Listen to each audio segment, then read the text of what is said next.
আমি কিছু পাই নাই, আগামীতে পাবো এমন আশা করি না। আমি ভারত চলে যাবো, পাকিস্তান চলে যাবো, আমারে ভিসা দিয়া দেন, বাংলার মাটিতে আমার অধিকার আদায় হবে না।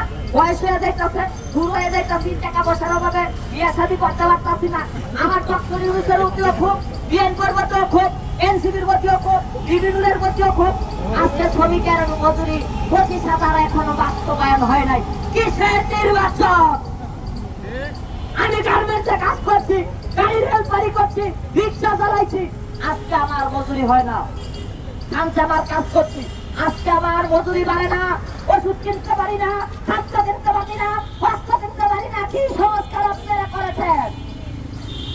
বিএনপির ভাইদের বলি, খালি ডক্টরের রোগ ভালো না, এই এনসিপির ভাইদের বলি, এই ভালো না, ওই ভালো না। ভাই আপনারা তো বাস্তবায়ন করেন না শ্রমিকের মজুরি।